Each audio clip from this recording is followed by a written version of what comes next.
Estimado, no se le escucha ahora. Hola, hola, hola. Ahí sí. Hola. Bien, perfecto. Genial, gracias. ¿Qué tal? ¿Cómo están? Buenas noches. Sean bienvenidos a nuestra cuarta clase del curso de investigación de accidentes de trabajo. Lamento el retraso, he tenido un problema con el internet y bueno, espero poder solucionarlo en esta semana, pero ya estamos aquí y estamos listos justamente para continuar con el desarrollo de nuestro curso. Bien, el día de hoy vamos a continuar con análisis de causa de un accidente. Para los que estuvieron el día sábado, iniciamos respecto a cómo llevar a cabo el proceso de investigación de accidentes, ¿cierto? Habíamos visto la respuesta inicial, habíamos visto cómo hacer la recopilación inicial de información y evidencias. Hemos hablado de estas dos primeras etapas respecto al proceso de investigación. Si no tuviste la oportunidad de entrar o tuviste alguna otra actividad, no sé, tuviste mala conexión como yo, entonces puedes revisar el video de la clase para que estés más enterado. Puedes revisar también el material de clase para que te hagas más o menos una idea, ¿ok? De todas maneras, yo en la clase del día jueves, que es la clase número 5, cuando hablemos de informe de investigación, desarrollaré un caso y volveré a repasar todas estas etapas, pero ya de forma más aplicada. Sin embargo, considero conveniente que puedas revisar la información previa para que estés mucho más enterado y estés más preparado para poder llevar a cabo justamente esta investigación. Bien, entonces como para recapitular un poquito para los que no estuvieron o para los que estuvieron y no se acuerdan bien, teníamos 5 etapas identificadas para la investigación de accidentes. Primero iniciamos con una respuesta inicial, cómo íbamos a dar la primera atención al accidente, al accidentado, cuáles eran esas acciones primarias que teníamos que hacer cuando ocurre un evento de esta naturaleza, ¿cierto? Luego de eso venía la etapa de recopilación de información y evidencias. Formamos una comisión investigadora que es la responsable de llevar a cabo el proceso de investigación. Esta comisión tiene que acercarse al lugar del evento, tiene que recopilar todas las evidencias necesarias que justifiquen que el sistema de gestión funcionó o en qué falló o en qué fallaron las personas, etcétera.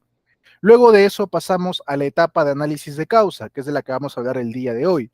Hay que analizar toda esta información que hemos recibido para ver qué cosa encontramos, qué hallazgos, qué defectos, qué errores, qué cosas se pueden mejorar en la gestión de seguridad para evitar la ocurrencia de más accidentes.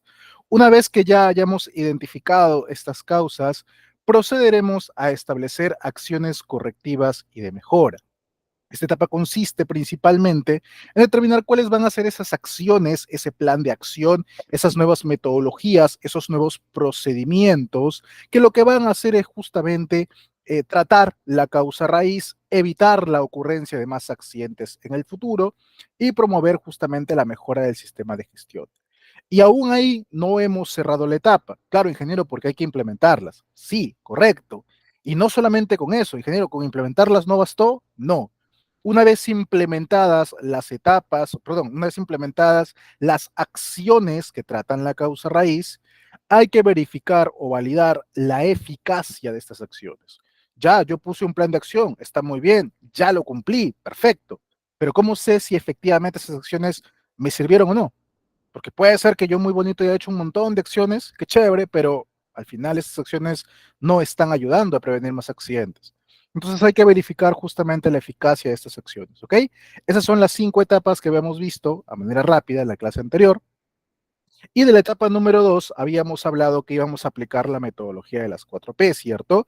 Nos fijábamos en la posición, es decir, tomar fotos, hacer esquemas, gráficos, dibujos, mapas, bocetos, etcétera, pero identificar apropiadamente en qué situación o en qué estado, en qué posición se encontraba el accidentado, cuál era el estado o en qué situación se encontraba el evento, la zona o el lugar donde ocurrió el accidente. Todo eso forma parte de lo que es la posición. Hablábamos también de lo que es las personas, es decir, identificar a todos los testigos que estuvieron involucrados o que presenciaron de primera mano o tuvieron un contacto indirecto de repente con el accidentado o con el evento en cuestión. Hablábamos también de la P de partes, que tiene que ver con identificar todos los elementos que intervinieron o se involucraron en el accidente. Puede ser materiales, puede ser equipamiento, puede ser maquinaria, etcétera. ¿De acuerdo? Esas son las partes. Y por último, papel, que tiene que ver con todos los registros que pueden ser de sitio o del sistema de gestión todos los registros, procedimientos, matrices, estándares, charlas de 5 minutos, ATS, etcétera, toda aquella documentación escrita que me permite justamente documentar tanto la actividad del día como mi actividad preventiva en general para la prevención de este accidente. ¿De acuerdo? Entonces, eso es lo que habíamos visto de manera resumida en la clase anterior. Ahora sí vamos a pasar a nuestro tema del día de hoy, que justamente lo que viene a ser es el análisis de causa. Pasemos a pensar un poco en cuáles son las causas más comunes de los accidentes. Esto lo habíamos preguntado justamente en nuestra primera clase, no sé si te acuerdas, yo te decía, oye, ¿cuál es la frase más común que te dicen cuando ocurre un accidente? Y habíamos identificado dos de ellas, no habíamos hablado de dos de ellas, yo te puse dos de ellas. Y era que en primera instancia que dicen el trabajador no usó el EPP, no, seguro el trabajador no se puso el EPP. No, seguro el trabajador el procedimiento no lo ha cumplido, ha sido su culpa de él. No, seguramente lo que pasó fue que se confió, exceso de confianza, no se ha confiado seguro del trabajador, ¿no? Se ha distraído. Entonces, algunas causas frecuentes para la ocurrencia de un accidente son algunas de estas, por ejemplo. ¿Sabes qué? Puede haber sido una distracción. Claro, hablando obviamente de manera inmediata, ¿no? De primera mano. ¿Sabes qué? El trabajador se distrajo. Puede ser que haya estado haciendo la actividad, volteó a ver a alguien, volteó a hacer una broma con su compañero, se puso a revisar su celular y simplemente el evento ocurre. Una distracción que puede ocurrir en el trabajo. Algunas hiper generalmente incluyen el tema de la distracción como uno de los factores de riesgo que pueden desencadenar un accidente y lo colocan ahí, ¿no? Estar concentrados en la actividad como un control administrativo. Entonces, consideramos también distracción como una causa inmediata, no como una causa raíz de accidente, pero sí como una causa común para la ocurrencia de un accidente. También podemos encontrar que hay trabajadores que, por ejemplo, cargan elementos de forma insegura, ¿no? ¿Sabes qué? Yo estoy acostumbrado a cargar en cierta manera y bueno, porque ya es así la costumbre, porque no conozco la manera correcta, porque me parece que hago menos fuerza de esta manera, pero no mido el peligro o el riesgo de lo que me va a pasar más adelante, ¿no? O lo que puede conllevar la forma en la cual estoy haciendo alguna carga. O puede ser que se usen equipos que no estén protegidos de forma adecuada, ¿sabes qué? Eh, Se usa nada más lo que tengo a la mano, o simplemente, ¿sabes qué? No me interesa la actividad, yo estoy aquí por cumplir, eh, no me pagan lo suficiente para actuar con seguridad, cosas así de repente, entonces tengo un desinterés, no estoy comprometido, no cumplo conforme a lo que me indican. Puede ser que ya sea un mal hábito, que también es muy peligroso, un mal hábito en la actividad. Oye, ¿sabes qué? Antes de hacer un mantenimiento de alguna maquinaria, tienes que cumplir con tus 5 reglas de oro en electricidad. No, pero nunca he trabajado así. Yo trabajo así nada más, ¿no? Estoy acostumbrado. Nunca me ha pasado nada. Entonces se forma un mal hábito, que se hace costumbre. Como nadie te dice nada, como nadie te corrige, como nadie te hace alguna observación, entonces, estoy acostumbrado a hacer así, siempre se hace, pues, ¿no? Así es la costumbre. Temas de cansancio, ¿sabes? Que es un personal que, por ejemplo, los conductores, viene conduciendo todo un turno y le dicen, oye, ¿sabes qué? Necesitamos una ruta más, y te mandan de nuevo. Haces doble turno, el cuerpo no te da por más que te esfuerzas, entonces el cansancio también puede provocar un accidente. En los estados de ebriedad, que si bien para la SCTR, ¿no? Para la póliza, para acceder a la póliza, no constituye un accidente de trabajo, que un personal pues no esté con todas sus capacidades completas, puede provocar una desgracia, puede provocar también un accidente. Las bromas en el trabajo, que también tienen que ver con las distracciones, usar de forma inapropiada equipos y herramientas, la falta de orden y limpieza, o también la deficiente capacitación. ¿Cómo le exijo yo a un trabajador que actúe con seguridad, que haga actividad preventiva, cuando yo no le he enseñado qué es eso? Cuando yo no lo capacité, cuando yo no le dije cuáles eran sus peligros y riesgos. Entonces, una deficiente capacitación también puede provocar algún accidente. ¿De acuerdo? Entonces, esas son algunas causas comunes de lo que puede provocar un accidente. Si tú me concluyes con una de estas en un informe de investigación, no se ha hecho de forma correcta la investigación. Esas son algunas causas inmediatas de primera mano. Alguna causa que yo podría decir, oye, el evento ocurrió en primera instancia por esto. Ahora, ¿por qué se dio esta causa o esta razón o este motivo? Ese es el trabajo de la investigación, el análisis de causa. No me puedo quedar simplemente con una razón como esta. El accidente fue porque se distrajo, pe. Ok, no hay nada más. No, no, eso nada más, no, nada más, se acabó, se cerró la investigación, ya está, ya lo hice bien. Hay algo más detrás, siempre, en la gran mayoría de los casos. Puede ser quizás que solamente haya ocurrido eso, pero casi siempre hay algo más de trasfondo. Es justamente eso que vamos a averiguar cómo llegamos a esa parte. ¿Perfecto? Entonces, en la etapa 3, lo que vamos a hacer es, una vez que tenemos toda la información concerniente a lo que ocurrió en el accidente, lo que ocurrió en el evento, vamos a proceder, en primer lugar, a validar si la información es conforme o no conforme. Dicho de otras palabras, en esta etapa de análisis de causa, vamos a descubrir por qué ocurrió el accidente. Bien, el análisis de causa es para saber la causa raíz, en qué fallamos, en qué falló la empresa, en qué falló el sistema de gestión y en qué fallaron los trabajadores también. Vamos a encontrar todas las causas pertinentes. Entonces, lo primero que vamos a hacer para esta etapa es tomar todo lo que mi comisión investigadora, todo lo que los investigadores tienen o han traído de lo que han revisado, de lo que entrevistaron, de lo que adjuntaron de registros, etcétera. Todo esto primero hay que diferenciar si es conforme o no conforme. Según mi investigación, yo determiné que los trabajadores estaban haciendo la actividad en base a esto, estaban siguiendo esta serie de pasos, lo hicieron de esta manera. ¿Esto es conforme con el procedimiento de trabajo? ¿Lo cumplen tal cual dice el procedimiento de trabajo? ¿O de repente el procedimiento decía una cosa y ellos lo hacían de una forma diferente? El procedimiento decía tal equipo se carga con 2 personas, es cargado por 2 personas, y en la práctica el trabajador lo cargó solo. O de repente lo cargaron dos, pero de repente el procedimiento decía tres. Ah, no, espera, el procedimiento sí decía que era dos. Ah, pero realmente debió haber sido tres, quizás. Eso ya es objeto de la mejora. Todavía no llegamos ahí. Pero primero hay que validar, ¿es o no es conforme? Según la investigación, hemos encontrado los equipos eléctricos así, en este estado, como está en la foto. ¿Es conforme? ¿Está bien? ¿Así debería haber estado? Entonces, eso es lo primero que hacemos. Separamos, distinguimos si todo lo que tenemos es o no conforme. Quizá esto no lo mencioné en la última clase, pero al momento de que la comisión investigadora está recopilando las evidencias, hasta ese momento todavía no hace alguna distinción. Simplemente junta todo. Oye, mira, ¿qué hace esto acá? Foto. Oye, mira, parece que están trabajando de esta manera. Apúntalo. Todo, absolutamente todo. Una vez que lo tienes todo, ahora procedemos a distinguir. Oye, mira, yo encontré esto. ¿Cuál de esto está bien? ¿Cuál de esto no? Aparentemente no. ¿Cuál de esto aparentemente en procedimientos es correcto? Pero dado que ocurrió el accidente, creo que deberíamos corregir. ¿O qué dice algún estándar internacional? ¿Qué información tenemos de otras empresas de repente?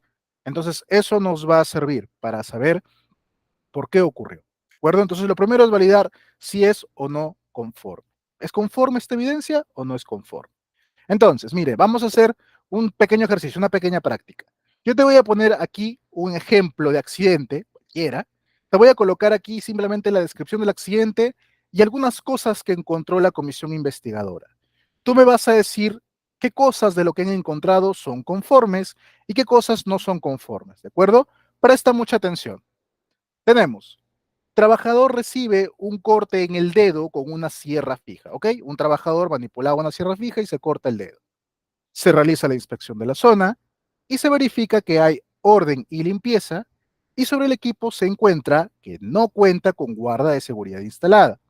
Al entrevistar al trabajador, se le encontró usando los guantes de protección y manifestó que el equipo siempre ha sido usado así y desconocía si existía un procedimiento o manual para uso.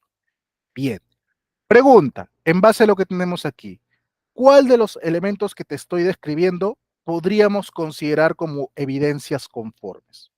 Por si acaso, antes de que me contestes, antes de verlo por el chat, si en algún momento se me va mi conexión, por favor, dame unos minutos para poder corregirlo. Probablemente me pueda volver a conectar rápido, pero ya sin cámara, ¿no? Así que de momento vamos a aprovechar la conexión como la tengo ahora.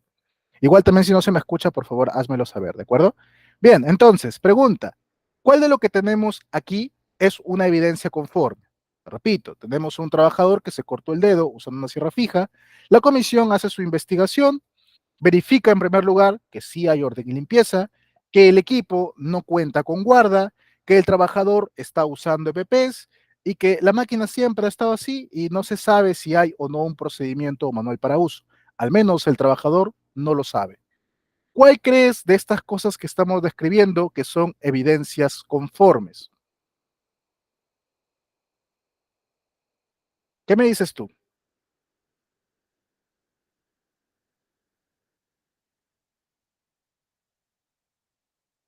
Fabián me dice orden y limpieza. ¿Qué tal, Fabián? Correcto. Aquí, según lo que dice la comisión, es que sí hay orden y limpieza. La comisión ha ido, ha visto y dice que hay orden y limpieza. ¿Eso estará bien o estará mal? Obviamente está bien. Entonces, orden y limpieza no ha sido una causa del accidente, es una evidencia conforme. Perfecto. ¿Qué otra cosa estaría bien según lo que la comisión ha encontrado? Pasa, muchachos, están un poquito de sueño, de repente no me están siguiendo la hilación. Quizás es un problema de mi internet, ojalá que no. Vamos a adelantar un poco. En primer lugar, tenemos, como me decía mi estimado Fabián, el área de trabajo está limpia y organizada, ¿no? Encontramos de que hay orden y limpieza. Perfecto. También tenemos, según lo que ve la comisión investigadora, que el trabajador si lleva guantes, si usan, si se les ha entregado. Ingeniero, pero de repente en el momento no lo estaba usando. Ok, puede ser, eso tendríamos que analizarlo a profundidad, pero para fines de este ejemplo, la comisión ha determinado que sí los usaba. Para fines de este ejemplo, sí los estuvo usando, entonces va a ser una evidencia conforme. Ahora, ¿cuál sería una evidencia no conforme de las cosas que la comisión está encontrando? Bien, Sabina, Sabina también latinó, usaba guantes. ¿Cuál sería una evidencia no conforme de lo que estamos encontrando aquí? ¿Qué cosa de lo que la comisión ha identificado no está del todo bien? Realmente debería cambiar. ¿Alguna idea? Vamos, chicos, participen, por favor. Correcto, Sabina, muy bien. El equipo no tenía la guarda de protección. ¿Eso está bien o estará mal? Obviamente que está mal, ¿no? El equipo debería contarla. Entonces, esa sería una evidencia no conforme. Muy bien. Entonces, tenemos que la sierra no tenía una guarda de protección. También tenemos que, bueno, no hay un procedimiento para el uso del equipo. Entrevistamos a la persona y él me dice, oye, ¿sabes qué? Ni enterado, yo siempre lo he usado y no sé si existirá o no un manual de uso. Entonces, esa también sería una evidencia no conforme. Esto es lo primero que se hace para el análisis de causa. De todo lo que la comisión me trae de su recopilación de evidencias, separo cuáles están bien y cuáles están mal, cuáles son conformes y cuáles son no conformes. Y obviamente de mis no conformes es donde yo voy a extraer mi análisis de causa. Todo lo que tengo aquí ya lo separé, ya sé cuál es conforme y cuál es no conforme. ¿De acuerdo? Bien. Entonces, a todas las evidencias que no son conformes, las que ya sé que están mal, debo clasificarlas en actos o en condiciones subestándares. Estableceremos entonces los elementos que han provocado el accidente o el incidente para conocer el por qué ocurrió. Ya sé cuáles son no conformes, ahora de estas no conformes voy a identificar mis actos y mis condiciones subestándares y esas van a ser mis causas inmediatas, ¿de acuerdo? Con ellas voy a trabajar para poder encontrar por qué ocurrió el accidente, por qué este trabajador se llega a cortar el dedo con la sierra, en base a mis evidencias no conformes. Sigamos con el ejemplo. Entonces, teníamos que la sierra no tenía guarda de protección y no se evidencia el procedimiento para uso seguro del equipo. ¿Te acuerdas qué cosa es un acto y una condición subestándar? Bien, dime tú, ¿qué cosa sería una condición subestándar? ¿Qué cosa sería una condición subestándar? Condición es toda característica del entorno, ¿cierto? No tiene que ver con acciones, esos son actos. Como veo que estás un poquito todavía traído, vamos a continuarlo, ¿ok? Una condición en este caso, por ejemplo, sería que el equipo no cuenta con la guarda de protección, ¿cierto? Eso es una condición, una característica del equipo que no cuenta con la guarda. Ingeniero, eso sería de repente una condición insegura porque estamos en contrato de que no hay procedimiento, ¿de acuerdo? Entonces también lo colocaremos como una nueva condición, es que no hay procedimiento de trabajo. Debería haberlo, deberíamos contar con uno de ellos. Para fines de la investigación, para fines en la elaboración de informe, no voy a discriminar entre inseguro y subestándar, lo colocaré ahí, pero obviamente a todo aquello que sea subestándar lo voy a ir añadiendo, ¿no? ¿Sabes qué? Encontré esto que es inseguro, a la par le implemento que no hay procedimiento, que le falta elaborar. Entonces va a ser en la condición subestándar estas dos. Ahora, ¿qué actos subestándares encontraríamos aquí? Recuerda que estas son mis condiciones y aquí voy a establecer mis acciones. Primero, se opera el equipo sin guarda de protección. Ingeniero, pero eso ya lo identifiqué en mis condiciones, ya puse que el equipo no cuenta con guarda. Correcto, esa es una condición. Ahora establezco un acto, una acción, y es que la persona use el equipo sin contar con la guarda de protección. Entonces, aquí ya hablo de una acción que hace el trabajador, operar el equipo sin guarda de protección.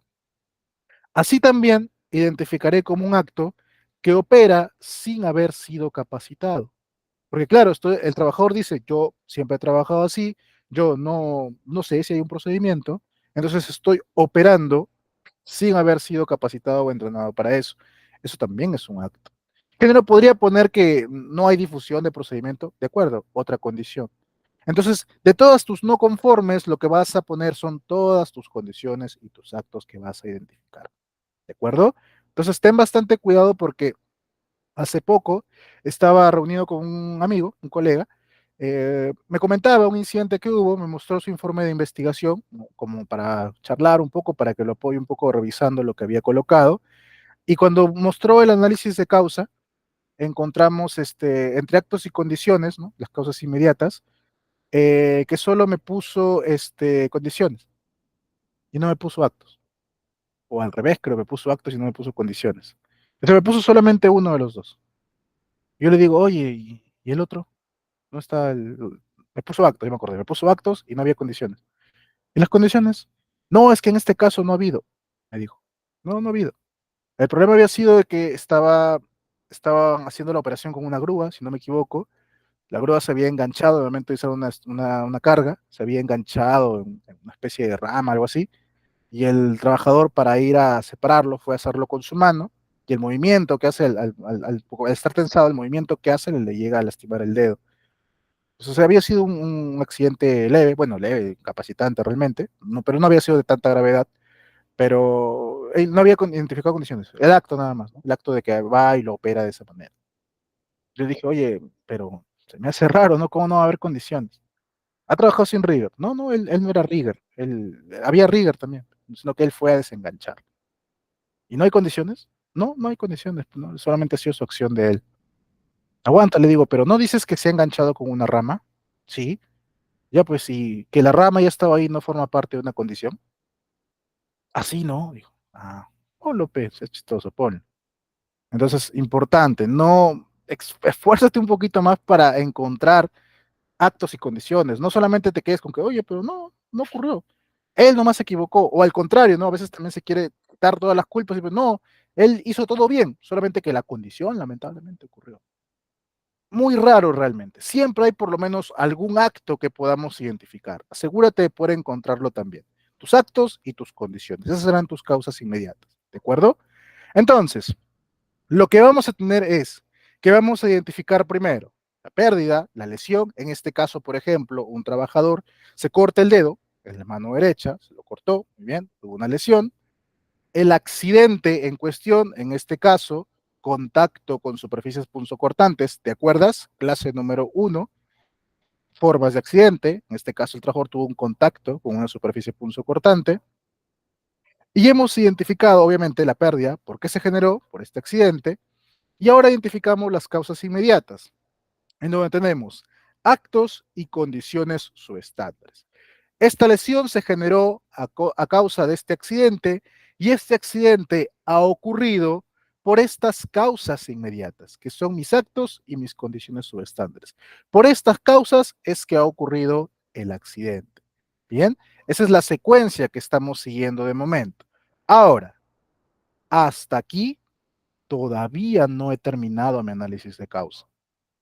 Muchas veces he encontrado informes en los cuales llegaron hasta actos y condiciones y ya está. Listo, ya acabé mi informe. Ya acabé mi análisis de causa. Procedo a mis conclusiones. Espera, hasta aquí todavía no. Hasta aquí identifiqué causas inmediatas. Me faltan dos niveles más. No he llegado a la causa raíz todavía. Hasta aquí lo único que he hecho es identificar actos y condiciones que si yo los trato estos actos y condiciones, estoy implementando correcciones. Solamente estoy tratando lo superficial, lo que pude identificar rápidamente. Todavía no encontré una causa raíz. Todavía está latente la ocurrencia de un nuevo accidente.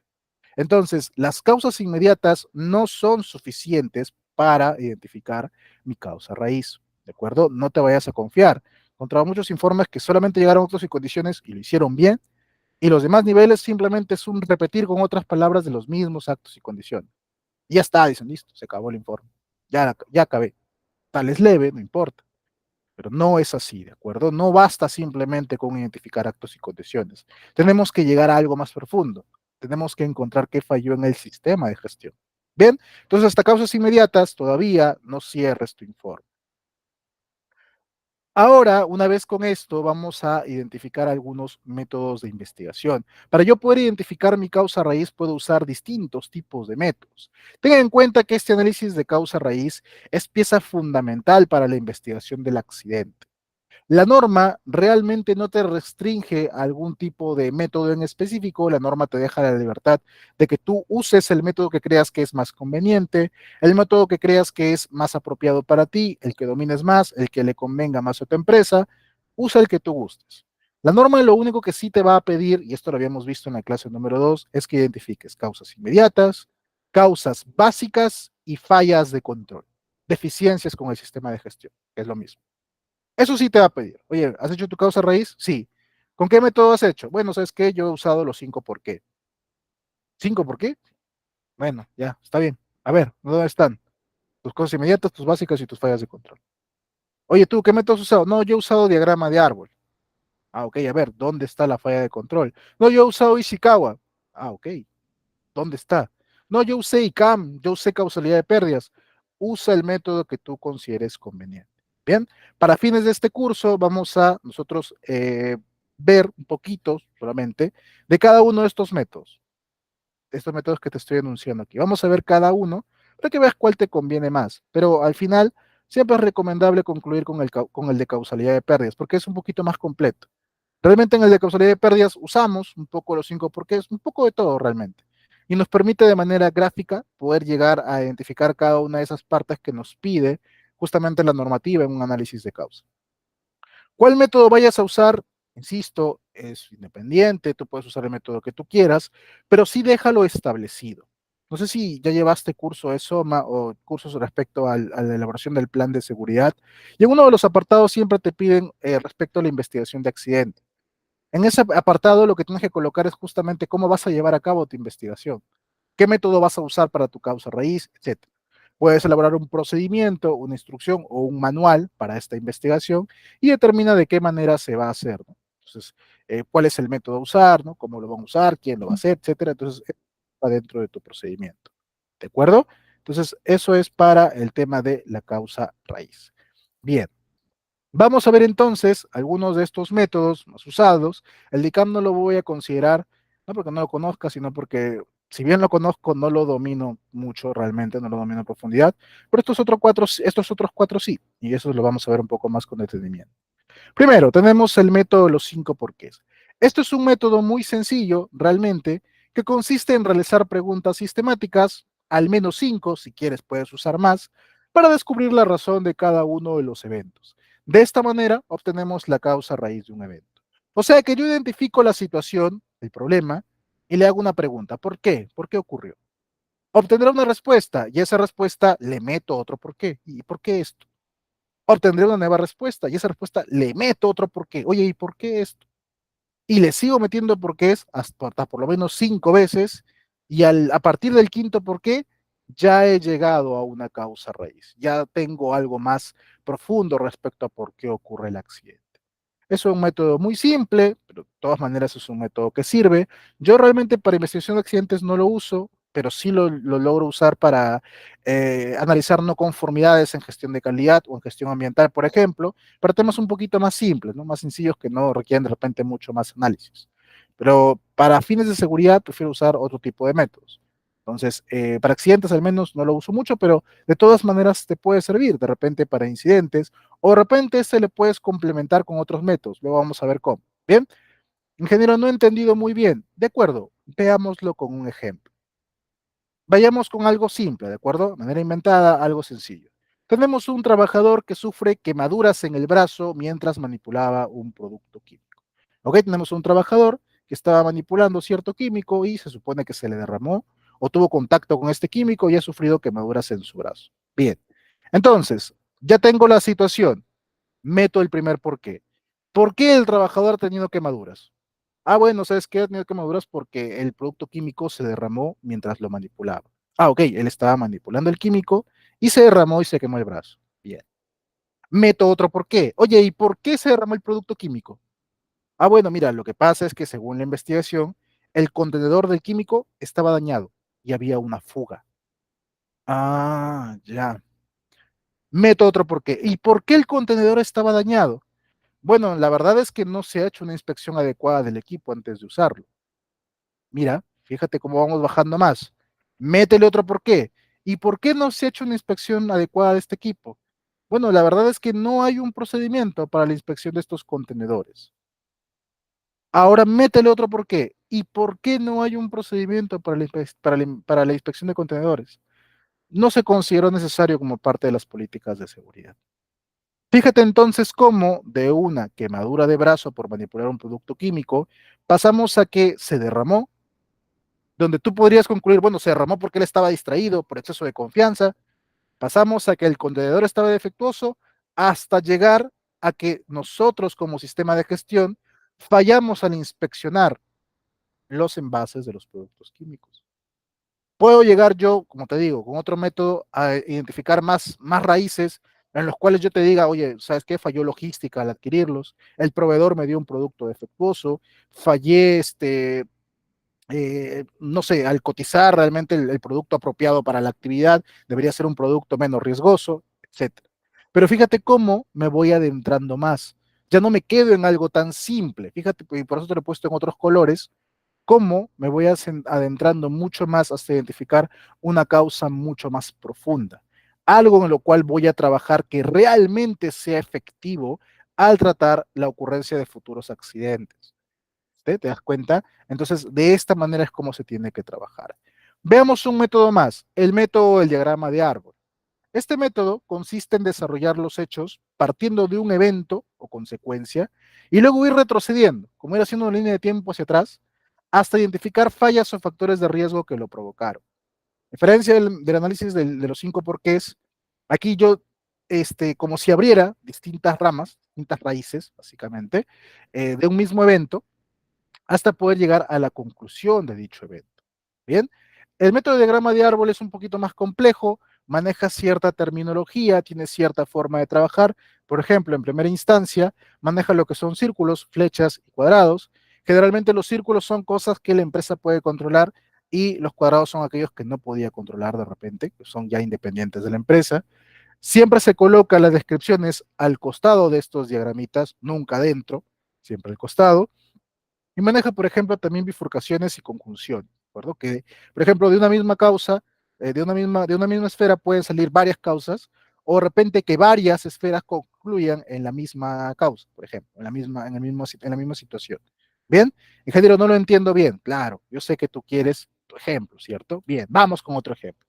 Vamos a un ejemplo distinto. Tenemos un trabajador que se resbala y cae durante el desplazamiento, lesionándose el brazo. Había un trabajador, estaba caminando normal, se resbaló, pisó mal, por algún motivo se debe haber resbalado y se termina lesionando el brazo. Otra vez otro señor con su brazo. Muy bien. Vamos entonces a analizarlo conforme al diagrama de AR. Tenemos entonces la situación de una lesión en el brazo. Fíjate, esferita y al costado le coloco lesión en el brazo. Bien. Esta lesión en el brazo se provocó, ¿por qué? Porque hubo una caída al mismo nivel. Ah, mira. Entonces, ocurrió una caída al mismo nivel y por eso se provocó la lesión en el brazo. Y ahora, esta caída al mismo nivel, ¿por qué se habrá dado? Ah, mira, hay dos motivos. Una, que había una superficie resbaladiza y otra, que el trabajador usaba calzado inadecuado. ¿Te das cuenta cómo he llegado a dos motivos distintos, cierto? Vamos a trabajar con uno de ellos. Oye, la superficie resbaladiza, ¿por qué se dio?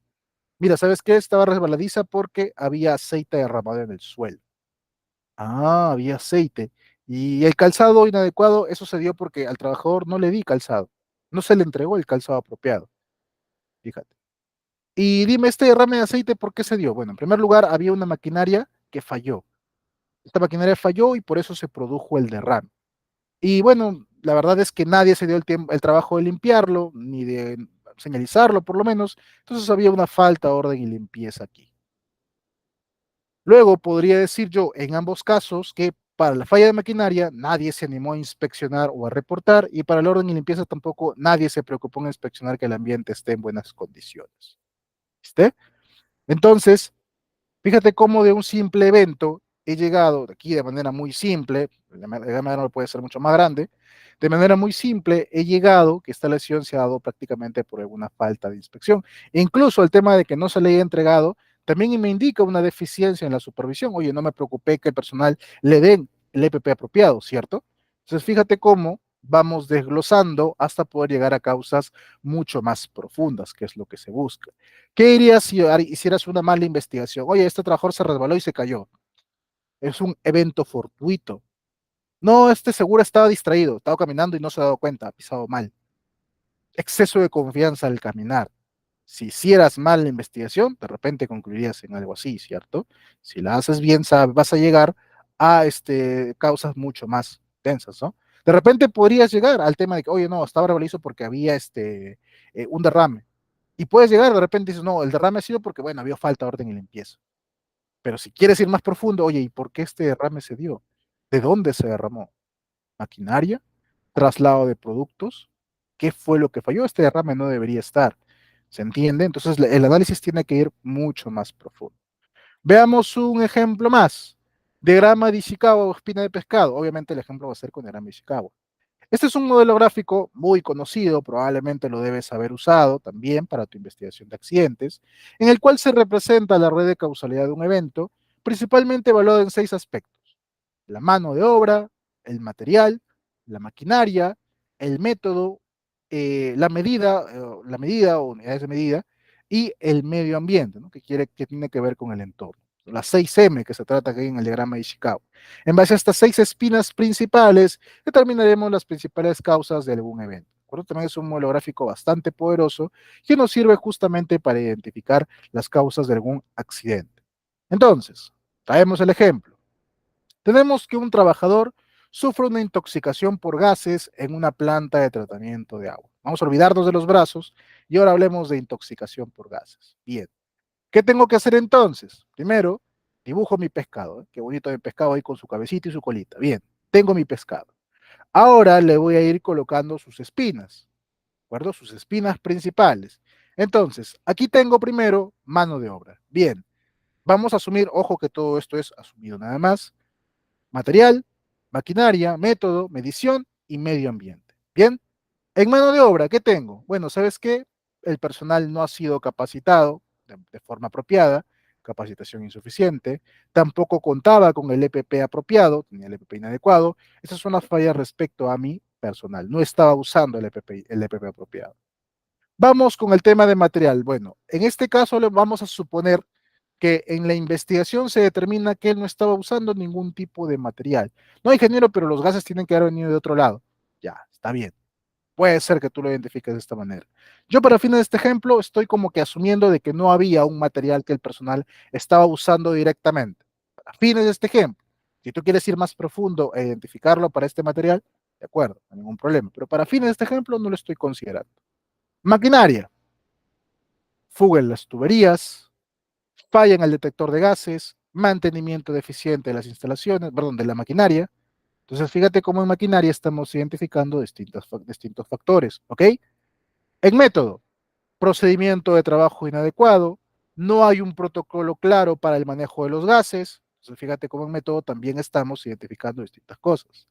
Medición: falta de monitoreo y calibración de los equipos.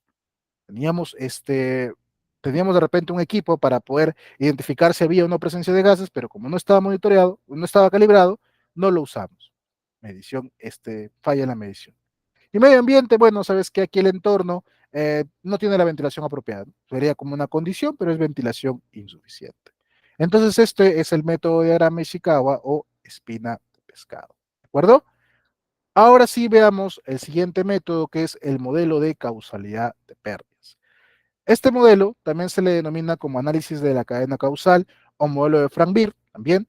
Lo que pretende hacer es comprender y recordar los hechos o causas que dieron lugar a una pérdida tanto material o con daño al personal. O sea, el método de causalidad de pérdidas lo podemos usar tanto para accidentes como también para accidentes con daño material e incidentes.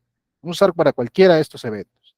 Aquí lo que vamos a hacer es identificar tres cosas importantísimas: las causas inmediatas, las causas básicas y lo más importante, las fallas de control. ¿De acuerdo? Eso es lo que tenemos que encontrar. Yo te voy a pasar a explicar cada uno de estos 5 columnas, por así decirlo, para que puedas entender cómo se hace. ¿De acuerdo? Entonces, en este modelo, lo primero que hacemos es identificar la pérdida. La pérdida, ya lo habíamos visto en una diapositiva anterior, es la lesión, el daño que ha sufrido el trabajador o el daño a la infraestructura de la empresa, si es que es un accidente con daño material. En la pérdida vemos todo lo que ha provocado, toda la lesión, la situación como tal, ¿no? La situación que tenemos actualmente. Ahora, identificamos luego de esto por qué ocurre. Aquí llegamos a lo que es el accidente o el incidente. ¿Qué forma de accidente ocurrió? ¿Qué tipo de accidente fue? Un accidente leve, golpeado contra, caída de desnivel, etcétera. Ahí llegamos a lo que es el accidente. Luego de esto se supone que esto ha sido causado por causas inmediatas. ¿Por qué? Por causas inmediatas, que son mis actos y mis condiciones subestándares. Estas causas inmediatas también tienen un motivo, meto otro por qué. Causas básicas, que vienen a ser factores personales o factores de trabajo. Fíjate cómo de actos subestándares evolucioné a factores personales y de condiciones evoluciono a factores de trabajo. Y luego llego entonces, a partir de estas causas básicas, a mis fallas de control. Fallas de control pueden ser de distintos tipos. Aquí te he listado 3, pero pueden haber más. Puede ser falla en un programa, en una responsabilidad, en un procedimiento, en un control, etcétera. Entendiendo pues que esta falla de control ha ocasionado mis causas básicas, las cuales ocasionaron mis causas inmediatas y por eso se provocó el accidente que ha ocasionado la pérdida, o sea, la lesión en el trabajador. Ese es entonces el modelo de causalidad de pérdidas. A manera gráfica estamos identificando estos 3 elementos importantísimos que es necesario contar en un informe de investigación. ¿De acuerdo? Vamos a pasar a desarrollar un poquito más sobre este modelo de causalidad de pérdidas. Entonces, lo primero que hacemos es identificar la pérdida, ¿correcto?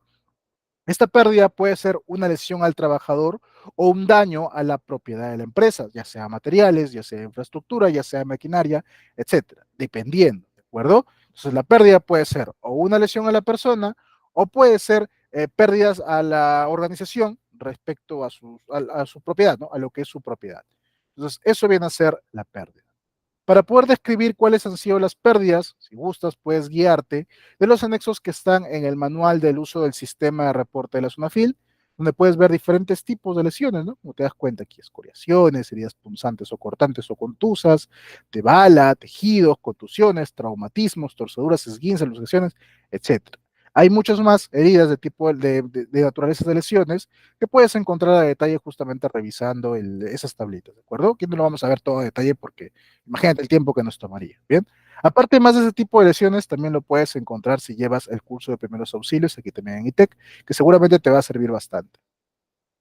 También identificamos en esta parte de la pérdida qué parte del cuerpo se afectó, ¿no? Oye, ¿sabes qué? Tuve una herida cortante, ¿no? O una herida punzante en la mano, o en la región cervical, en el cuello, en el codo, el brazo, el antebrazo, el ojo, el cráneo, etcétera. También lo identificamos en qué parte del cuerpo es que ocurre esta lesión. Hay tablitas para esto para que te puedas guiar. Entonces, una vez identificada esta lesión, lo que yo paso a identificar es el accidente, qué fue lo que ocurrió, ¿no? ¿Qué fue lo que provocó esta lesión? Entonces, el accidente, aquí lo que ya sabemos que es un accidente, ¿no? Todo evento repentino que ha ocurrido con causa o con ocasión del trabajo y que provocó el trabajador la pérdida de sus funcionalidades, etcétera. Entonces, ¿qué forma de accidente ha ocurrido? ¿No? La fuente potencial que ha ocasionado el daño al trabajador. ¿Te acuerdas que hablábamos de esto en la primera clase? Choque contra, golpeado contra, golpeado con, caída de desnivel, atrapamiento, apresionamiento, contacto por, etcétera. Entonces, todo eso es lo que vamos a identificar en el accidente. Aquí también tienes algunos tipos de accidentes que también te puedes guiar de la tabla 14 de estos anexos que te comentaba. Ahí lo puedes encontrar de forma más detallada. ¿Qué formas de accidentes podrías considerar para colocar justamente en tu informe de investigación? Bien, luego de eso, ahora sí pasamos a las causas inmediatas. Antes de continuar con eso, ¿alguien hasta aquí tiene alguna duda, pregunta? De repente estoy corriendo mucho y todavía no me estás entendiendo bien, por favor. ¿Alguien alguna duda, pregunta hasta este punto? ¿O está quedando claro? Por favor, siéntete en toda libertad de decirme si es que no te está quedando claro. ¿Sí? ¿Está quedando claro hasta aquí? Ok, perfecto. Seguimos entonces. Entonces ya identificamos la pérdida, que es la lesión, el accidente, la manera como te provocaste la lesión. Ahora pasamos a analizar las causas inmediatas. Esto ya lo habíamos visto al principio de la diapositiva. Estas causas vienen a ser tus actos y tus condiciones subestándares, ¿cierto? Entendiendo el acto como toda acción o práctica incorrecta que provocó el accidente y la condición toda situación del entorno que provocó el accidente. No te olvides, acto subestándar es el acto, la acción que comete la persona y la condición son las características del entorno, la situación en sí como tal que provocaron también el accidente. ¿Qué tipos de actos y condiciones podemos encontrar? Aquí te dejo algunos. Actos, acción, operar equipos sin autorización, no señalizar, operar a velocidad inadecuada, no usar mis dispositivos de seguridad, usar equipos defectuosos, instalar carga de manera incorrecta, y debería ser incorrecta, error, disculpa, adoptar posiciones inadecuadas, trabajar bajo influencia de alcohol o drogas u otros estupefacientes. Todo eso tiene que ver con acciones, actos que comete la persona. Perdón. Y las condiciones tienen que ver con características, protecciones y resguardos inadecuados, herramientas insuficientes o inadecuadas, espacio limitado para hacer mis actividades, exposición a ambientes inflamables, con radiación o ambientes explosivos, corrosivos, etcétera, orden y limpieza deficientes, exposición a gases, radiación, iluminación deficiente, fenómenos climatológicos, características de la geografía del lugar, por ejemplo. Tengo trabajadores que, por ejemplo, se accidentaban porque la zona era con mucha pendiente de repente y no podían caminar bien, se tropezaban y se caían y se lesionaban. Entonces, todo eso también forma parte de lo que es una condición. Entonces, en las causas inmediatas vemos actos y condiciones subestándares de lo que pudo haber provocado un accidente. Bien, una vez identificado esto, tengo que pasar a encontrar cuáles son mis causas básicas. Estas causas básicas son factores subyacentes que contribuyeron a que ocurra el accidente. Es decir, son las condiciones o decisiones más profundas que han generado las causas inmediatas. Yo tengo actos y condiciones que provocaron este accidente, pero estos actos y condiciones no aparecieron de la nada, han aparecido porque hay ciertos factores presentes que han dado pie a que se dé estos actos y condiciones. Por eso es que en las causas básicas identificamos dos tipos de factores. Primero, los factores personales, referidos a esas limitaciones con la capacidad del trabajador, su nivel de capacitación, su destreza, la aptitud, perdón, entre otros elementos que tengan que ver con la persona. Aquí en factores personales hablamos de todas las características que tenga el individuo. Tengo un trabajador que cometió el acto subestándar, por ejemplo, de no usar apropiadamente el EPP. No usó, acto subestándar, no usó. Esta persona, como factor personal, está acostumbrado a trabajar sin usar EPPs. Factor personal. Oye, él no me usó EPP porque así se ha acostumbrado a trabajar. Falta de aptitud, falta de destreza, mal hábito. Factor personal. Tengo un trabajador que notó el peligro, pero no pudo reaccionar a tiempo porque de repente ya estaba pasado de edad, no se encontraba completamente, completamente despierto, de repente el turno era muy temprano y no estaba totalmente despierto para reaccionar a tiempo, factor personal. Son todas esas características de la persona que han tenido que provocar estos actos y condiciones subestándares. Tienen que ver conmigo, o perdón, tienen que ver con el trabajador como persona para que se provocaran esas causas inmediatas, ¿no? Todas esas características entonces que tienen que ver con el mismo trabajador, que forman parte de él. Lo que él sabe, lo que él está acostumbrado a hacer, incluso podemos llegar a lo que él, eh, a sus motivaciones personales incluso, está o no comprometido con la seguridad, está o no eh, psicológicamente, perdón, emocional no, y psicológicamente apto para hacer la actividad. De repente este era un trabajo en altura y resulta que el trabajador le tenía miedo a las alturas. Forma parte de sus características personales, un factor personal. Ingeniero, pero esto yo lo debería haber identificado en mi emo. Ok, correcto. De repente no lo hice. Y si no lo hice, entonces ahí ya hablamos de factores de trabajo. Aquí ya referidos al trabajo en sí, a las condiciones y medio ambiente de trabajo.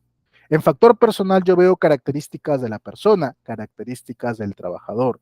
Este trabajador me ha fallado respecto a respecto a características propias de él, a lo que sabe, a lo que hace, a lo que está acostumbrado a hacer, pero en factores de trabajo yo hablo de todas esas características relacionadas al entorno de trabajo, en lo que se ha fallado respecto a mi entorno, en lo que está mal respecto a la forma de trabajar, a la forma como hemos establecido que se debe de trabajar. Tiene que ver entonces con un factor de trabajo.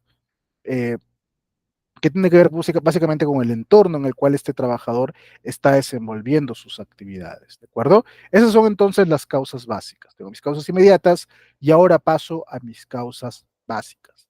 Estas causas básicas pueden ser, por ejemplo, en factor personal, capacidad física o fisiológica inadecuada. Como te digo, este personal ya tiene mucha edad, ya no tiene el mismo nivel de respuesta ante un evento. O este personal de repente está muy subido de peso, no puede hacer el mismo tipo de actividad. Este personal tiene deficiencia en la vista, ya es corto de vista, no distingue bien. Este personal es daltónico, no diferencia colores. Este personal de repente ha tenido un accidente previamente y no ha quedado totalmente bien en su pierna de repente, cojea un poco, no se desplaza de la forma apropiada y por eso de repente se provocó el accidente. Entonces, las capacidades físicas y fisiológicas pueden desencadenar actos o condiciones subestándares que provocan accidentes. No necesariamente puede ser física, puede ser capacidad mental o psicológica. Ese trabajador aparentemente estaba asignado a a esta tarea, pero como que no se lo toma, ¿cómo decirlo? Capacidad mental. No quiero que suene ofensivo. Ya, digamos, esta persona no es muy razonable, digamos, para hacer la actividad. Como que no razona bien, como que no tanto que lo toma a la broma, sino como que le falta capacidad de pensar o de prever las situaciones de riesgo. Mentalmente está limitado. No quiero decir una palabra que suene ofensiva, ¿no? Pero no logra, ay, ¿cómo lo digo? Bueno, ya, no logra atinarle a la prevención de los riesgos, ¿no? Como desconoce, digamos que es un poquito desconocedor de los medios o un poquito duro para adquirir conocimiento respecto a seguridad, como que no le entra mucho. Uno le explica y no logra recordarlo porque se pone nervioso, porque simplemente no presta atención, etcétera. Entonces, eso tiene que ver ya con su capacidad mental o su capacidad psicológica de repente. Entonces, un trabajador que quizás yo le hice alguna observación y se resintió conmigo y de aquí en adelante todo lo que le hable de seguridad simplemente le entra por un oído y le salió por el otro. Entonces también es un factor personal de esta persona.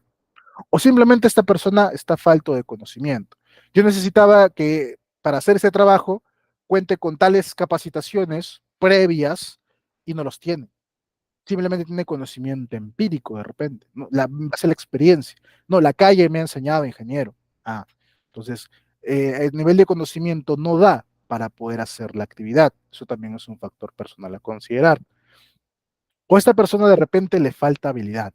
Puede saber mucho, pero no le da a la destreza, no tiene la habilidad, la pericia para poder trabajar de la forma apropiada, de poder trabajar rápido, de poder trabajar seguro, de poder encontrar respuestas o soluciones a algún problema que se pueda presentar durante el trabajo o de repente sabe cómo hacerlo, pero no tiene ese nivel de estrés. Entonces eso también es una falta de habilidad del trabajador, que también es un factor personal y también puede provocar accidente.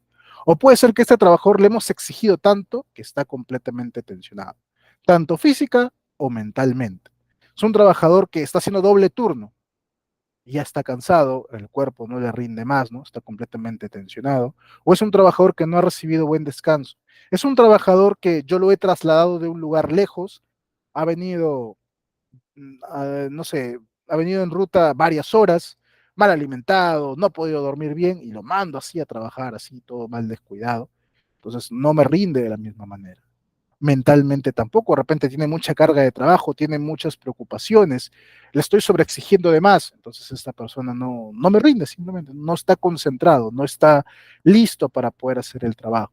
¿Cuántas veces no te ha pasado a ti de repente que tienes que presentar un montón de información y simplemente pues no llegaste, no la diste, no te alcanzó el tiempo? Te estresas, ¿cierto? Por ahí hubo un momento en el que dices, pucha, no llego, intentas avanzar como puedes, no se te da, ¿no? A mí me pasa, por ejemplo, cuando me toca auditorías.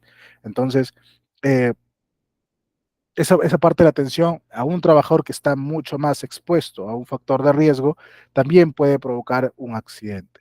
O simplemente el trabajador no tiene la motivación apropiada, no está del todo motivado, eh, no ha encontrado su compromiso con la empresa, simplemente no está del todo interesado en cumplir con las medidas que uno le está dando, no tiene esa motivación para poder hacer las cosas, entonces tiene una motivación inadecuada, inapropiada.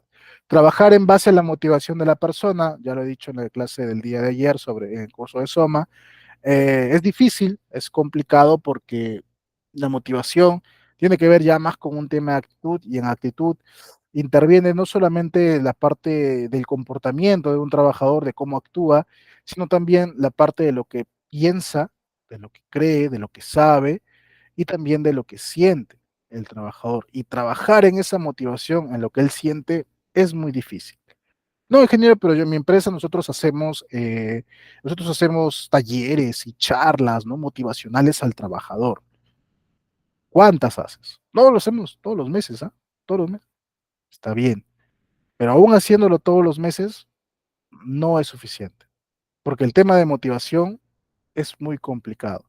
Si ya cambiar la forma de actuar de un trabajador toma tiempo, cambiarle la forma de pensar y añadirle nuevos conocimientos en seguridad también toma tiempo.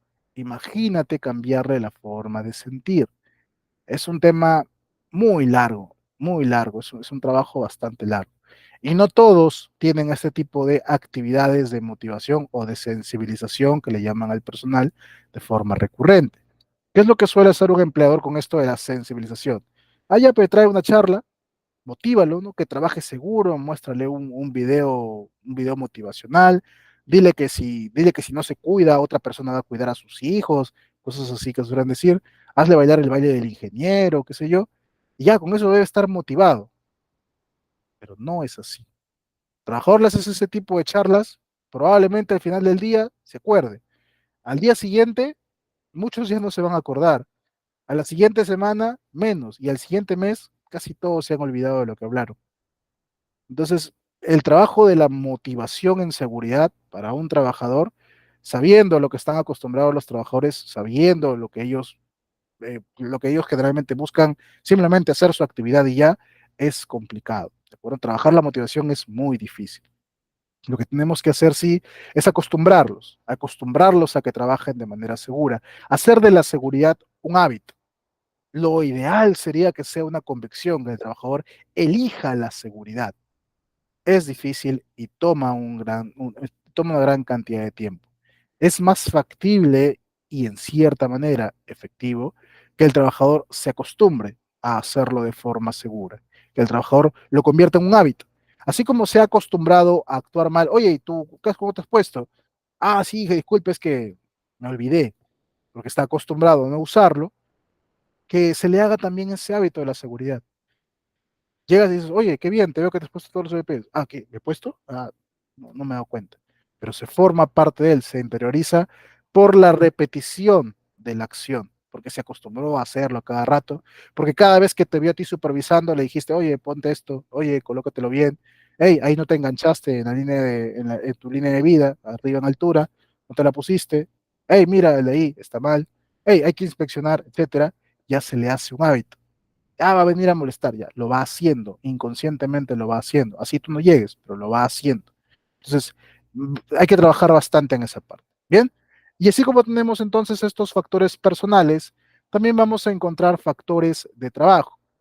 En estos factores de trabajo, por ejemplo, tenemos lo que es la supervisión insuficiente. La actividad se tenía que hacer con cierto grado de riesgo y no hubo supervisión. Nadie vino a dirigirme. Nadie vino a verificar que las condiciones, que mi acción preventiva en seguridad se esté cumpliendo, que llené un ATS, que mis equipos estén correctamente inspeccionados o que sean los adecuados para hacer la actividad. ¿Sabes qué? La supervisión falló. Eso es un factor de trabajo. O de repente lo que falló fue el diseño. La forma de trabajar no era la apropiada, ¿no? El diseño falló. O la actividad no estuvo bien planificada, ¿no? Falta en el diseño. O de repente el entorno de trabajo o la maquinaria no tiene las características necesarias, diseño inadecuado. O lo que compraron, lo que adquirieron para hacerlo, no era tampoco lo indicado, una adquisición incorrecta. Yo necesitaba, digamos, ¿no? Un uniforme antiflama de tanta cantidad de calorías para cierta actividad y resulta que la actividad que estoy expuesto requiere que sea de una especificación mayor. Entonces también he fallado de esa manera. O los equipos no han recibido el mantenimiento apropiado, ¿no? Mantenimiento inadecuado también es un factor de trabajo. Tengo equipos, se supone que tienen que recibir cierto mantenimiento con cierta frecuencia y no se hizo, simplemente lo usé así como estaba, confiándome o creyendo de que está bien y falló, el equipo termina fallando. Así como el mantenimiento puede haber fallado también mis herramientas, mis equipos, mis materiales, mis estándares de trabajo no están bien establecidos, no han sido elaborados en coordinación con el área operativa, no han sido difundidos a los trabajadores, entonces eso también se convierte en un factor de trabajo. El uso y desgaste de los equipos, o también podríamos considerar como un factor de trabajo el abuso o maltrato. Dentro de aquí en mis actividades, tengo que los trabajadores son constantemente abusados verbalmente, siempre se les trata mal, no hay ese buen ambiente laboral para que ellos se expresen o para que ellos comuniquen si tienen algún problema. De repente, si un trabajador se acercó a pedirte un cambio de BP, lo miraste con mala cara y le dijiste, no, molesta, estoy haciendo mi informe, y por eso nunca más volvió a acercarse a pedirte algo o a indicarte si algo está mal, porque dice, ay, ni caso me va a hacer. Entonces, eso también se convierte en un factor de trabajo, ¿de acuerdo? Entonces, fíjate cómo hemos identificado factores personales y factores de trabajo. Es necesario poder llegar a ellos justamente para poder identificar eh, por qué, ¿no? En la ocurrencia de los accidentes. Partimos de la lesión, llegamos al accidente, perdón, la lesión, la pérdida, llegamos luego al accidente, la situación que ha provocado que ocurra esta lesión, para luego pasar a mis causas inmediatas, que son mis actos y condiciones subestándares, y estas han tenido que ser ocasionadas pues por unas causas básicas, que son mis factores personales y mis factores de trabajo, que ya enlistamos algunos de ellos para que te hagas una idea de cuáles son. Y luego, a partir de estos factores personales y de trabajo, es que vamos a llegar a las fallas de control. Estas fallas de control lo que vienen a hacer son deficiencias en el sistema de gestión como tal. Es una deficiencia en el sistema de gestión, el cual permite que se den las causas básicas. Y por eso ha ocasionado las causas inmediatas. Creo que alguien está levantando la mano o alguien me está hablando, creo. Hola. ¿Alguien quería preguntar algo de repente? ¿No? Ok, perfecto. Entonces, eh, las fallas de control son básicamente identificar que algo en mi sistema de gestión, desde la parte planificativa, fue incorrecto y por eso los factores personales y mis factores de trabajo provocaron, ¿no? Se desencadenaron, se desataron y ocasionaron las causas inmediatas que provocan el accidente.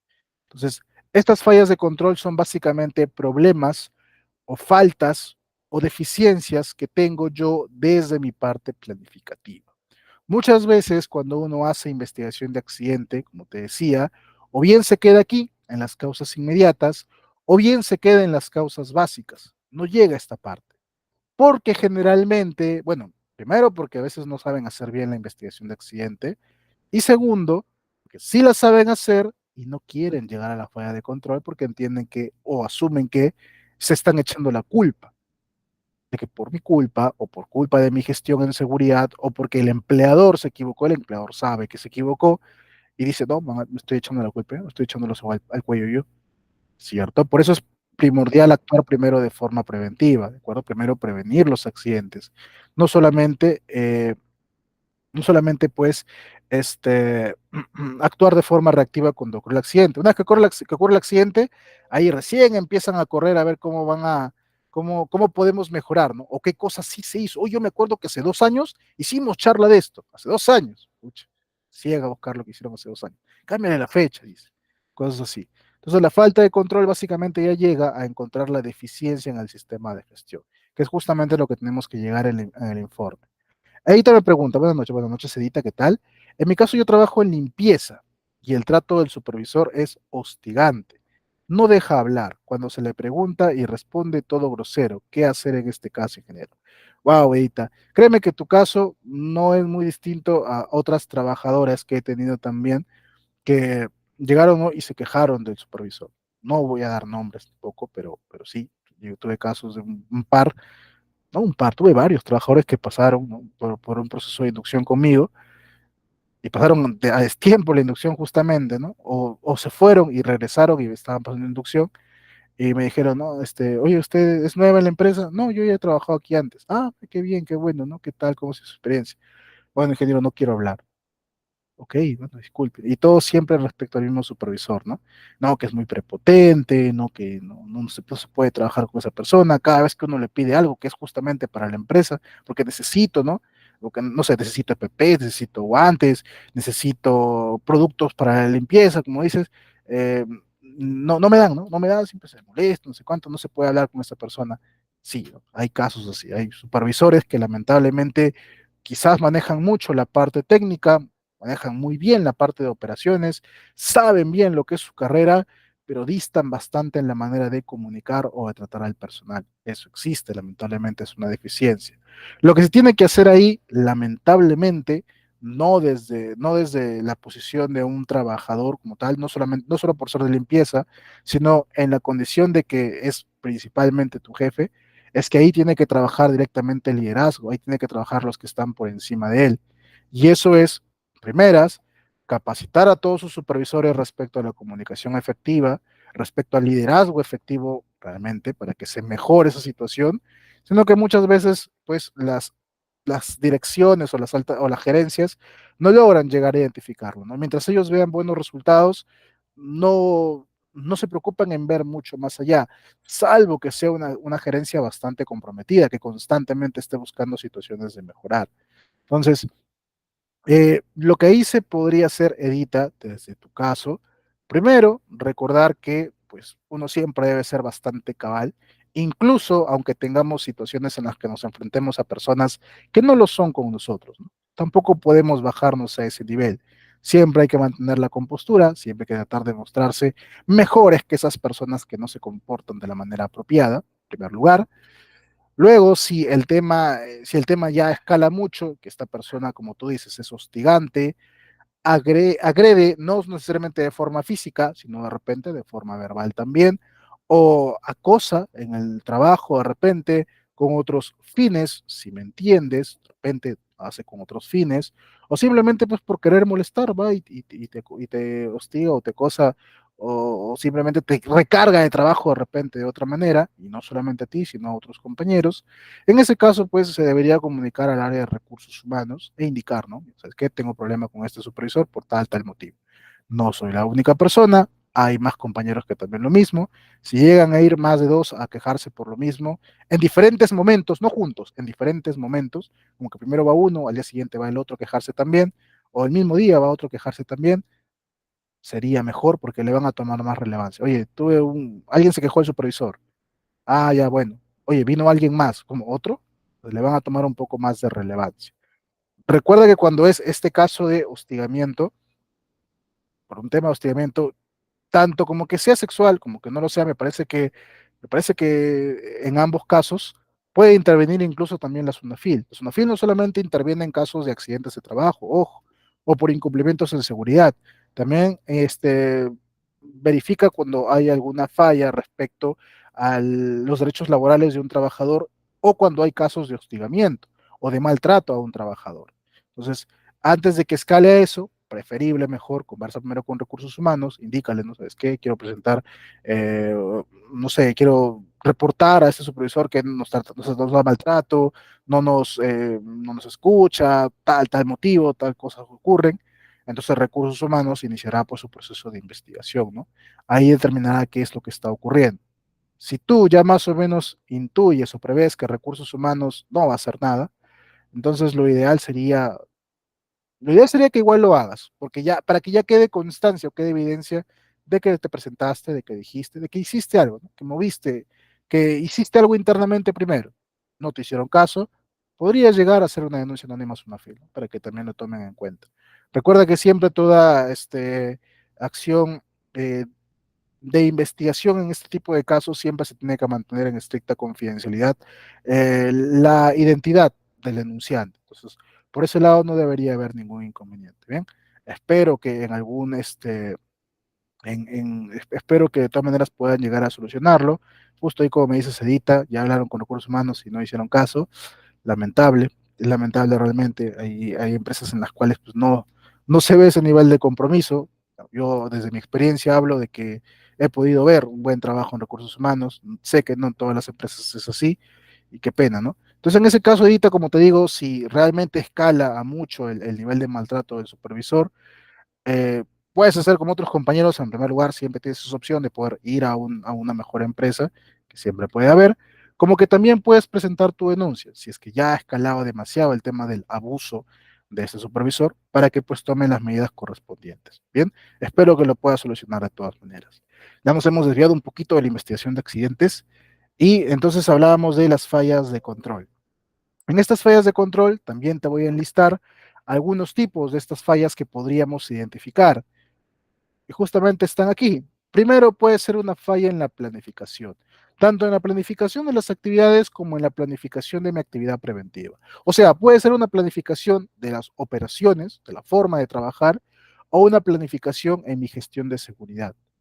Puede ser que hubo falla en el entrenamiento de la administración, una falla en el liderazgo, los líderes no eran los apropiados, no tenían ese nivel, como en el caso del supervisor de mi estimada Edita, por ejemplo, o puede ser una falla en mi evaluación de riesgos. Mi hiper, como te decía, o de repente no te lo dije, mi hiper que sí o sí tengo que actualizar después de la investigación de accidentes, no considero este riesgo, no lo identifiqué, o de repente lo identifiqué, pero no lo valoré de forma apropiada. O de repente lo identifiqué, lo valoré, pero los controles no eran los apropiados. O sí, eran apropiados de repente, pero no se hicieron. Entonces, ahí he fallado en mi evaluación de riesgos. ¿Ok? O puede ser también que he fallado en mis inspecciones, no he hecho correctamente mis inspecciones planeadas. Puede ser una falla en el análisis de los procedimientos de trabajo, mis procedimientos no han abordado realmente todos mis riesgos. Puede ser una falla en investigación de accidentes e incidentes previos. Ya tuve un evento similar, pero como no lo investigué de forma apropiada, me vuelve a ocurrir. Entonces mi investigación no ha sido efectiva, estoy fallando nuevamente. Puede ser que haya fallado el procedimiento planeado de trabajo o mi respuesta a emergencias. Quizá ocurrió el evento, el trabajador actuó conforme a lo que decía mi plan de contingencias y no fue suficiente. O de repente actuó como él creyó que debería actuar y no consideramos realmente, no se hizo de la forma apropiada. No estaba bien contemplada mi respuesta a emergencia. O el reglamento no fue el apropiado tampoco, falló mi reglamento. La formación de mis trabajadores no fue la necesaria. He fallado en identificar mi perfil del personal o sabiendo cuál es el perfil que tienen, no los he capacitado de forma apropiada en lo que necesito para que eviten o controlen este riesgo.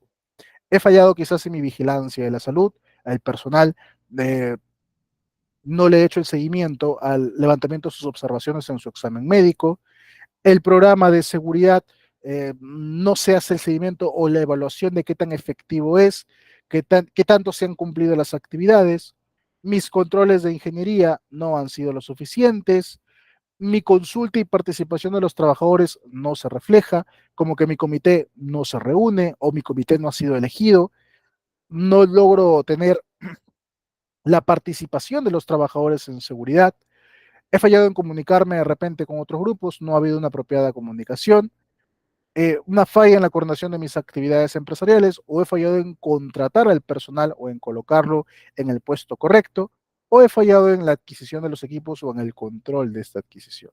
Entonces, como puedes ver, hay diferentes tipos de controles. Es necesario llegar apropiadamente a ello. Justamente en el caso que yo te decía de mi amigo que estaba viendo la investigación como tal de lo que había visto, en este caso del chico que se había lastimado el dedo, casi prácticamente se lo había fracturado, no se lo había cercenado, solo se lo había fracturado un poco, se lo fracturó, bueno, realmente. Él llegaba, ¿no?, a la conclusión de que la falta de control era respecto a la comunicación. Y yo le decía, oye, ¿y por qué dices que es la comunicación? No, pero yo pensando, ¿no? Diciendo, oye, en comunicación se entiende como que no se avisaron, ¿no? No se hablaron, había mucha bulla por la grúa y no sé, ¿no? ¿Cómo así llegas a la conclusión de que la falta de control tiene que ver con comunicación? No, es que ellos tuvieron que comunicarse porque si se hubieran hablado, él hubiera sabido que no tenía que trabajar así. O sea, ellos tenían que hablarse porque de repente si él hubiera hablado, él le hubiera dicho, oye, baja más el brazo para descolgar. Yo le dije, bueno, pero eso no creo más que sea tanto comunicación, porque, o sea, el tema de que si debía bajarlo o no, ¿no crees que es más tema de que ellos no sabían que tenían que hacerlo así? Te hago la pregunta, en tu procedimiento de trabajo, ¿has puesto qué se debería hacer si es que la grúa queda atorada? No. Ah, no, porque ellos debieron usar un palo, me dijo un palo, una percha, no sé qué. Eh, ya, eso lo has puesto en el procedimiento. Dice ahí que tienen que hacerlo de esa manera. No. Entonces, no es que no se comunicaron, es que no sabían qué tenían que hacer. Lo hicieron a lo que ellos creyeron. Entonces, la falta de control es que el procedimiento estaba mal o el procedimiento era insuficiente, porque el procedimiento no contempló estas situaciones. Primero, que debieron quizá considerar que, ya que había una rama presente, el izaje iba a tener inconvenientes. Eso de primero. Segundo, que el procedimiento no contempló qué se hace en estas situaciones. No fue de que no se hablaran, no fue de que no se comunicaran, fue de que el procedimiento no está bien contemplado. ¿Se entiende la gran diferencia? Entonces, si yo trabajo en base a comunicación, ¿yo qué hago? Ah, bueno, entonces vamos a hablar, ¿no?, con el personal de que tienen que comunicarse más. Quizá lo capacito en lenguaje de rigor, todo muy bien, pero eso de qué me va a servir si mi procedimiento sigue siendo defectuoso. Si en mi procedimiento todavía no le establezco qué tienen que hacer en este tipo de casos. ¿Ves? Entonces la acción no va a ser efectiva. Y eso fue un caso muy raro porque luego vi su planteamiento de acciones y justamente en el planteamiento de acciones me pone cambiar el procedimiento. Digo, mire, ¿cómo casi llega si el control no está mal? Así, no, mi hijo, tiene razón. Le acertó el champazo. Pero bueno, entonces es necesario que lleguemos apropiadamente a los controles para luego, a partir de que yo ya identifiqué cuáles son los controles que han fallado, cuáles son mis deficiencias del sistema de gestión, llegue o concluya apropiadamente con el planteamiento de acciones que van a permitir mejorar, que van a permitir corregir lo que estuvo mal, lo que estuvo incorrecto. ¿De acuerdo? Entonces, eso es lo que se tiene que trabajar. Ahora sí, con eso estoy llegando al final de la clase del día de hoy. Hemos hablado largo y entendido sobre lo que es análisis de causa, entendiendo que lo que tenemos que llegar son fallas de control. Y ya en la próxima clase, cuando hablemos de informe de investigación, trabajaremos un caso práctico, te pondré un caso completo y veremos nuevamente todas las etapas, ya de forma desarrollada, ya de forma aplicada, cómo se va haciendo cada una de las etapas hasta llegar justamente al planteamiento de acciones. ¿De acuerdo? Hasta aquí, ¿alguien tiene alguna duda, pregunta que quisiera hacer al respecto? ¿Alguien no le ha quedado claro? ¿Alguien quiere preguntar algo respecto al análisis de causa? Por favor, siéntanse en libertad de poder hacerlo. ¿Cómo cree que mi batería haya durado? Perfecto. ¿Alguien alguna duda, pregunta?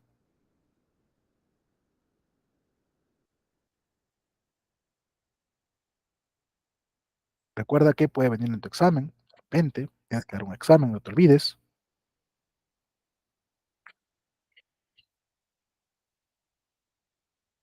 Creo que mucho más lo vas a entender una vez que lo veamos aplicado en la siguiente clase, ¿cierto? No te vayas a perder la clase del día jueves, en la cual entonces veremos la aplicación de un caso, ¿de acuerdo? Bien, entonces hasta aquí lo vamos a dejar, la clase del día de hoy. Espero que te haya gustado, espero que estés disfrutando el curso. Si puedes, si te animas, participa en la clase del día de mañana del curso de SOMA, donde hablaremos acerca de comité de seguridad. Vamos a hablar bastante sobre el comité, cómo elegirlo, qué funciones tiene, qué particularidades hay que considerar sobre el comité, que seguro te va a interesar bastante. Te lo recomiendo bastante, únete si todavía no lo haces, y nos vemos entonces el día jueves para nuestra siguiente clase en donde hablaremos de informe de investigación de accidentes. Hasta luego y que tengan buenas noches.